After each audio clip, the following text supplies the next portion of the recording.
Russia's invasion of Ukraine carries huge risks for a world economy that's yet to fully recover from the pandemic shock. The conflict already looks like the most serious war in Europe since 1945. The assault followed weeks of tensions that already sent tremors through the world economy by ratcheting up energy prices. Oil briefly climbed past $100 a barrel for the first time since 2014, while European natural gas jumped as much as 62%. As Ukraine fights for survival, Western governments are taking steps to punish Russia.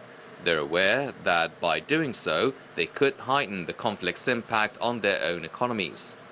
U.S. President Joe Biden, who on Thursday announced new sanctions that target Russia's banks and its ability to trade in dollars, has warned that there will be also a price to pay at home, where expensive gasoline is already eroding his support among voters.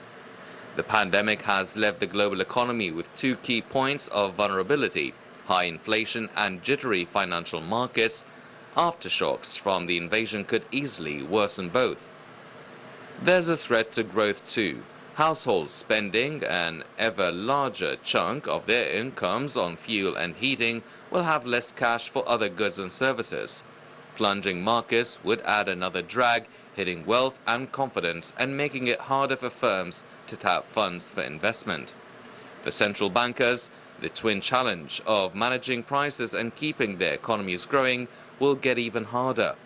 The Federal Reserve and European Central Bank have been gearing up to tighten monetary policy. Just how big a blow the conflict ends up delivering to the global economy will depend on its length and scope, the severity of Western sanctions, and the possibility that Russia might retaliate. There's the potential for other twists too, from an exodus of Ukrainian refugees to a wave of Russian cyber attacks. Well, welcome back, Dr. Roshdy, because I'm running out of time, so I have to take those two questions together. How does that reflect on the Middle East and Africa at large?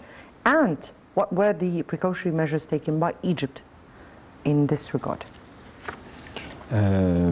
Actually, it will reflect on Africa in terms of source of energy. The oil price already increased to reach $105. In addition, that it is expected to reach $120 per barrel. Actually, this is, in general, the increase in fuel will reflect all over the food and the cost of living and everything. In Africa, it will reflect, and all countries. As you know, I couldn't separate Africa, Europe, America. We are small, the globe nowadays are a small country, and it will reflect the increasing of fuel, especially that Russia and Ukrainian are exporting a great portion of fuel to... Actually, Russia is the main exporter of gas and energy to Europe. Europe, especially yes, for Germany. For that reason, Germany, by the way, Germany, they are struggling to stop, to get out Russia from the SWIFT mechanism due to the... Yes, but the Russian parliament has said that, or the Central Bank of Russia said that they are not very much worried about that. They have other ways. Actually, yes. For Egypt, I would like to highlight that last year, nearly half of Egypt reached imports from Russia and 30% from Ukrainian.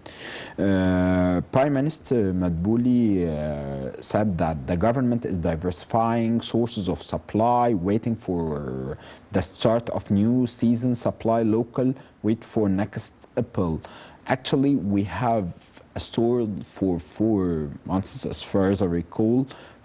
This is one of the most important things, because I believe that we have to, one of the quotes that said, if any country couldn't own its food, it will not own its decision. Definitely. For that reason, the government is working on the right track, especially concerning the food security. Indeed.